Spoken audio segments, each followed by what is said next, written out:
గురుభ్యో నమః. జయ Gurudatta, Shri Gurudatta. Gopikrishna digital news ప్రసార మాధ్యమం ద్వారా శ్రీ గురు చరిత్ర ప్రవచన కార్యక్రమానికి అందరికీ శుభస్వాగతం. దత్తాత్రేయాయ విద్మహే అత్రిపుత్రాయ ధీమహి తన్నో దత్తః ప్రచోదయాత్.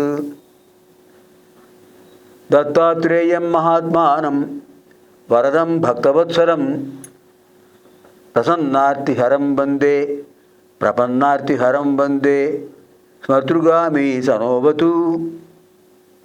ధ్యానమూలం గురోర్ముక్తి, ధ్యానమూలం గురోర్మూర్తి, పూజామూలం గురోఃపదం, మంత్రమూలం గురోర్వాక్యం, మోక్షమూలం గురోఃకృప. శ్రీపాదుల వారు చంద్రసేనుడి యొక్క వృత్తాంతాన్ని చెప్తున్నారు. అంబిక వింటున్నది, మనం కూడా విందాం. శివపూజ మహిమ ఏమిటో చెప్తున్నారు ఆయన. మణిభద్రుడు కైలాసం నుంచి వచ్చాడు, చంద్రసేనుడికి చింతామణిని ఇచ్చాడు. మిత్రమా, నేను శివకింకరుణ్ణి, నువ్వు శివకింకరుడివే. ఏమిటండి కింకరత్వం అంటే? కిమపి కరోతి ఇది కింకరః, కిం అపి కరోతి ఇది కింకరః. యజమాని ఏం చెప్పినా కూడా చేస్తాడు. కిం అపి ఏదైనా సరే, కరోతి చేస్తాడు. చెప్పేవాడు యజమాని, అలా చేసేవాడు సేవకుడు. నిజమైన సేవకుడు యజమాని యొక్క ఆజ్ఞను శిరసావహిస్తాడు. ఎవరిక్కడ యజమాని? పరమేశ్వరుడు. శివ, సదాశివ, సాంబశివ, సయేవ ప్రభు. ఆయన ప్రభువు, ఆయనే యజమాని, ఆయన సూత్రధారి. ఆయన చెప్పినట్టు చేయాలి. మనం అందరం పాత్రధారులమే. అదే అన్నాడు మణిభద్రుడు, నేను కైలాసంలో స్వామివారిని సేవిస్తూ ఉంటాను, నువ్వు భూలోకంలో ఉండి స్వామివారిని సేవిస్తున్నావు, మన ఇద్దరు మిత్రులమయ్యా అన్నాడు. తథాస్తు. అతీవ ఆనంద విషయ. చాలా సంతోషం, చాలా ఆనందకరమైన విషయం చెప్పావయ్యా నువ్వు అన్నాడు చంద్రసేనుడు. కలియుగంలో కలి దోషాలు ఆవరించేటప్పటికీ దేవతలకు మానవులకు సంబంధాలు, సత్సంబంధాలు తెగిపోయాయి. దేవతలు మనకు కనిపించట్లేదు, కానీ మనల్ని వాడు గమనిస్తుంటారు. అంతకుముందు యుగాల్లో, ద్వాపరయుగం, త్రేతాయుగం, కృతయుగం, ఆ యుగాల్లో దేవతలు మానవులకు సత్సంబంధాలు ఉండేవి. వాడు ఇక్కడికి వస్తుండేవాళ్ళు, వీళ్ళు వాళ్ళు ఆహ్వానించినప్పుడు వెళుతుండేవాళ్ళు, అక్కడ వెళ్ళి మళ్ళీ వస్తుండేవాళ్ళు. ద్వాపరయుగంలో చూడండి, అర్జునుడు ఎన్నిసార్లు వెళ్ళాడు దేవలోకానికి. మరి త్రేతాయుగంలో దశరథుడు ఎన్నిసార్లు వెళ్ళాడు. కృతయుగంలో చెప్పవలసిన పనే లేదు. ఎప్పుడు పిలిస్తే అప్పుడు వాళ్ళు వచ్చేవాళ్ళు. మహేంద్ర ఆగచ్చ అంటే వచ్చేసేవట ఇంద్రుడు. కిం వాంఛసి, ఏం కావాలయ్యా నీకు. అలా సత్సంబంధాలు ఉండేవి. అదే భగవద్గీతలో చెప్తారు స్వామి కర్మయోగంలో. దేవాన్ భావయత అనేన తే దేవా భావయంతువః పరస్పరం భావయంతః శ్రేయః పరమాప్స్యత. కర్మయోగంలో ఈ శ్లోకం చూడండి, చాలా ముఖ్యమైన శ్లోకం. దేవతలకు మానవులకు ఎలాంటి సన్నిహిత సంబంధం ఉంటుందో, ఉండాలో చెప్పారు భగవద్గీతలో. భగవద్గీత విజ్ఞాన సర్వస్వం. ఎంత అద్భుతంగా గీతా ప్రచారం చేస్తున్నారని మహానుభావులు. ఆ మహానుభావులకు ఈసారి నమస్కారం చేసినా తక్కువే. గణపతి సత్యనారాయణ స్వామి వారు విదేశాల్లో కొన్ని వేల మంది చేత భగవద్గీత పారాయణ చేస్తున్నారు. పుస్తకం చూడవలసిన పని లేదు, అలా అలవోకగా 701 శ్లోకాలు చెప్పేస్తున్నారు. దేశ విదేశాల్లో ఉన్నటువంటి గణపతి సత్యనారాయణ స్వామి వారి ఆశ్రమాల్లో గీతా పఠనం దైనందిన కృత్యం. ప్రతిరోజు గీతను అధ్యయనం చేయవలసిందే, రోజు గీతా పఠనం చేయవలసిందే. అది దృష్టిలో పెట్టుకునే ప్రస్తుతం సౌరాష్ట్ర ప్రాంతం అంటే గుజరాత్ ఇలాంటి ప్రాంతాల్లో అక్కడ పాఠ్య ప్రణాళికలో భగవద్గీతను ఒక పాఠ్యాంశంగా రూపొందించారు. విదేశాల్లో కూడా, విదేశాల్లో కొన్ని విశ్వవిద్యాలయాల్లో భగవద్గీత పాఠ్యాంశ గ్రంథంగా ఉంది. అది సౌభాగ్యం అంటే. ఇప్పటి వరకు ఉన్నటువంటి సంస్కృత భాష వైభవాన్ని, మాతృభాష తెలుగు వైభవాన్ని పక్కకు పెట్టడానికి ప్రయత్నిస్తున్నారు. అది దౌర్భాగ్యం. అందుచేత ఎప్పుడైనా సరే సంస్కరించే భాష సంస్కృతం. మనస్సులను సంస్కరిస్తుంది, మనుషులను సంస్కరిస్తుంది, భాషలను సంస్కరిస్తుంది, మాటను సంస్కరిస్తుంది, ప్రవర్తన సంస్కరిస్తుంది. అన్నిటినీ సంస్కరించేది కనుకనే సంస్కృత భాష. దేవభాష, అమర భాష, గీర్వాణ భాష, సంజీవని భాష. అన్ని భాషలకు తల్లి. భాషలన్నిటికీ దైవ మాతృభాష అది. మిగతా భాషలన్నీ పుత్రికలు, గీర్వాణ భాష మాతృభాష. అందుకే స్వామి ఏం చెప్పారు, సంస్కృతంలో ఉంది కనుక ఆ శ్లోకాన్ని మనం కొంచెం వివరంగా చెప్పుకోవాలి. దేవాన్ భావయత అనేన తే దేవా భావయంతు వః పరస్పరం భావయంతః శ్రేయః పరమవాప్స్యథ. అర్జునుడితో చెప్తారు స్వామి. దేవతలు మానవులు మిత్రులు లాంటి వాళ్ళయ్యా. దేవతలు ఎవరో కాదు, ఎక్కడో ఉన్నవాడు అనుకుంటున్నావా? వాళ్ళు పిలిస్తే పలుకుతారు, వస్తారు, మనకు సహాయం చేస్తారు. దేవతలు మానవులకు సహాయం చేయాలి, మానవులు దేవతలకు సహాయం చేయాలి. పరస్పరం భావయంతః, ఒకరినొకరు గౌరవించుకోవాలి. శ్రేయః పరమాప్స్యథ, అప్పుడే ఉభయతారకం. మానవుల వల్ల వాళ్ళు శ్రేయస్సు పొందుతారు, దేవతల వల్ల మానవులు శ్రేయస్సు పొందుతారు. ఎలా? దేవాన్ భావయుతాదేనా తే దేవా భావయంతు వః. దేవతలను మీరు గౌరవించండి మానవులు, అప్పుడు మానవులను దేవతలు సంస్కరిస్తారు, ఆ గౌరవానికి తగినటువంటి అనుగ్రహాన్ని కల్పిస్తారు. దేవాన్ భావయుత అనేనా తే దేవా భావయంతు వః. దేవతలు వీళ్ళని గౌరవిస్తారు, అనుగ్రహిస్తారు. ఏ విధంగా? సకాల వర్షాలతో సస్య సంపన్నత్వాన్ని కలిగిస్తారు, బుద్ధి వికాసాన్ని కల్పిస్తారు మానవులకు, అలా అనుగ్రహిస్తారు. నా దేవా దండమాదాయ రక్షంతి పశుబాలవత్తు యం తు రక్షితుమిచ్చంతి బుద్ధ్యాతం సంవిభజంతి బుద్ధ్యా సంవిభజంతి తం. నదేవా దండమాదాయ రక్షంతి పశుపాలవత్ యం తు రక్షితుమిచ్చంతి బుద్ధ్యా సంవిభజంతి తం. దేవతలు మానవులను అనుగ్రహించాలంటే, వాడు రక్షించాలంటే పశుపాలకుల్లాగా ఒక కట్టు పట్టుకుని లేదా ఒక కర్ర పట్టుకుని వీడు చుట్టూ తిరగక్కర్లా. పశువులను రక్షించినట్టు పశుపాలకుడిలాగా. నా దేవా దండమాదాయ రక్షంతి పశుపాలవత్తు. దేవతలు దండం తీసుకుని పశుపాలకుడిలాగా రక్షించాలా? ఎందుకు? అక్కర్లా. మరేం చేస్తారు? అలా రక్షిస్తారు. యం తు రక్షితుమిచ్చంతి, ఎవరిని వాడు రక్షించాలనుకుంటారో వాళ్ళను ఏం చేస్తారు? బుద్ధ్యా సంవిభజంతి తం వాణ్ణి, ఆ వ్యక్తిని బుద్ధ్యా, అతనికి బుద్ధి వికాసం కల్పించి సద్బుద్ధి కల్పించి వాడిని సమాజంలో ఉన్నత స్థానానికి వచ్చేటట్టుగా చేస్తారు వాళ్ళు. అది వాళ్ళ రక్షణ. అదే చెప్పారు. హోమాలు చేయడం ద్వారా, యజ్ఞాలు చేయడం ద్వారా, యాగాలు చేయడం ద్వారా దేవతలకు ఆహారాన్ని ఇవ్వండి మీరు మానవులు. అప్పుడు వాళ్ళు ఏం చేస్తారు? మీకు కావాల్సిన సకల సౌఖ్యాలు వాళ్ళు ఇస్తారు, ధనధాన్య సంపదలను ఇస్తారు వాళ్ళు. అలాగే ఈయన తను శివపూజ చేస్తున్నాడు, అభిషేకాలు చేస్తున్నాడు, ప్రజలు చేయిస్తున్నాడు, అలా ఐశ్వర్యం పొందుతున్నాడు. అద్భుతమైన ఐశ్వర్యం వచ్చింది. ఐశ్వర్యం ఏమిటి? ఈశ్వరస్య ఇదం ఐశ్వర్యం, ఈశ్వరస్య ఇదం ఐశ్వర్యం. ఈశ్వరుడికి సంబంధించిందే ఐశ్వర్యం.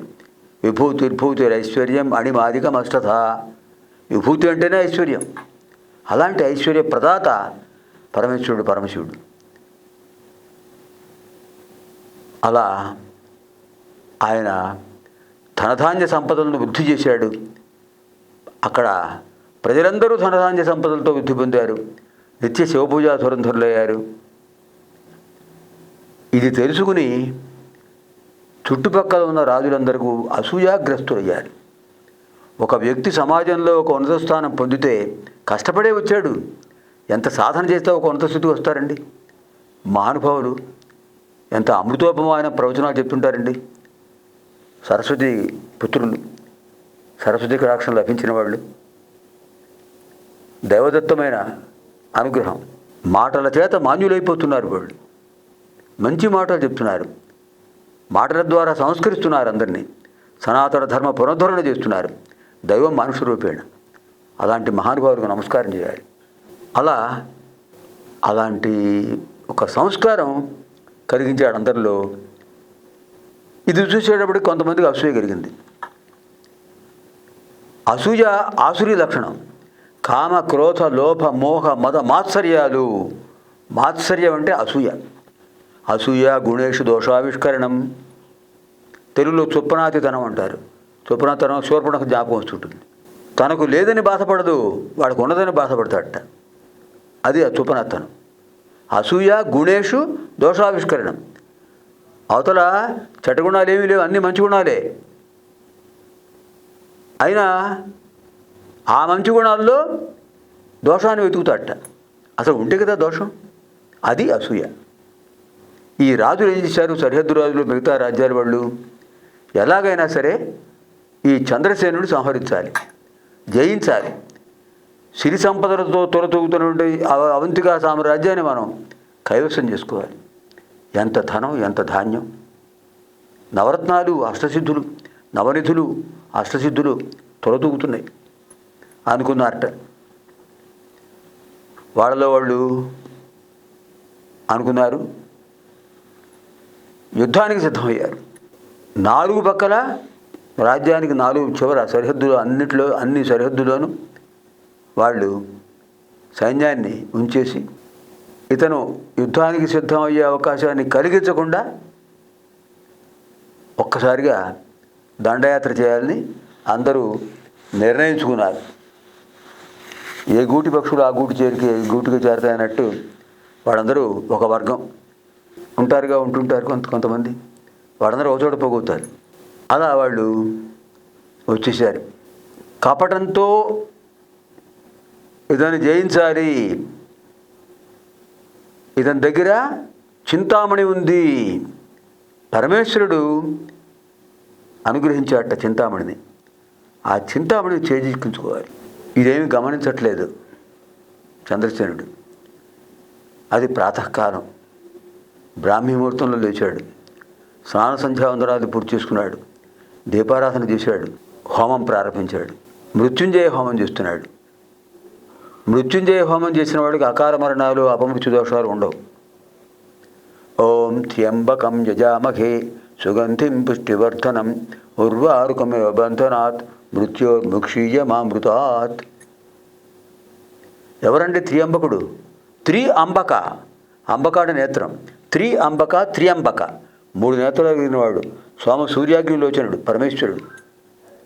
యజామహే, ఆయన్ని మనం ఆరాధిస్తున్నాం, పూజిస్తున్నాం, సేవిస్తున్నాం, ధ్యానిస్తున్నాం. త్ర్యంబకం యజామహే సుగంధిం పుష్టివర్ధనం. ఆయన అనుగ్రహించే విభూతి ఎటువంటిది? అష్టసిద్ధులు కలిగినటువంటిది, శరీరానికి పుష్టిని, శక్తిని ఇచ్చేటటువంటిది, శరీరంలో ఉన్న షట్చక్రాలను శక్తివంతాలు చేసేది, అది విభూతి. సుగంధిం పుష్టివర్ధనం. అలాంటి విభూతిని ధరిస్తూ ఓం త్ర్యంబకం యజామహే సుగంధిం పుష్టివర్ధనం ఉర్వారుకమివ బంధనాత్ మృత్యోర్ముక్షీయ మామృతాత్. ఓ స్వామి త్ర్యంబకేశ్వర, నేను విభూతి ధరించాను, నిన్ను స్మరిస్తున్నాను. ఉర్వారుకం ఇవ బంధనాత్. బంధనం అంటే తొడిమె, ఉర్వారుకం అంటే దోసపండు, దోసపాదు కిందే పాకుతుంటుంది. ఇంతంత దోసకాయలు ఇస్తుంటాయి. ఏ చెట్టుకు పాకదు. చెట్టుకు పాకితే ఆ పండ్లు, ఆ బరువుకి లతంతా తీగంత కింద పడిపోతుంది. నేల మీద పాకిస్తారు. ఆ దోసకాయ పండైపోయినప్పుడు, బాగా పండినప్పుడు ఆ తొడిమి నుంచి అదే విడిపడుతుంది. ఉర్వారుకం ఇవ బంధనాత్. బంధనాత్ తొడిమి నుంచి ఉర్వారుకం దోసపండు ఇవ బలే. దోసపండు ఏ విధంగా తొడిమి నుంచి దానంతరం అదే ఎదురుకు వచ్చేస్తుందో అలా ఇక్కడి నుంచి అపమృత్యు దోషాల నుంచి నన్ను రక్షించు స్వామి అని ప్రార్థన. మృత్యోర్ముక్షీయ మామృతాత్. అకాల మృత్యువు నుంచి, అపమృత్యు దోషాల నుంచి నన్ను రక్షించు స్వామి. అలాంటి అద్భుతమైన మృత్యుంజయ మంత్రాలతో ఆ మంత్రం చదువుతూ స్వాహ అని గోఘృతంతో కూడినటువంటి నవధాన్యాలను సమర్పిస్తుంటాడు. చంద్రసేనుడు చేస్తున్నాడు, అతను సహకరిస్తూ మణిభద్రుడు చేస్తున్నాడు. సరిగ్గా ఇదే సమయంలో ఒక సన్నివేశం జరిగింది. ఈ అవంతిగా నగరంలోనే ప్రత్యేకంగా ఒక వీధి ఉంది. అది పాడి పంటలతో తొలతూగుతుండే వీధి.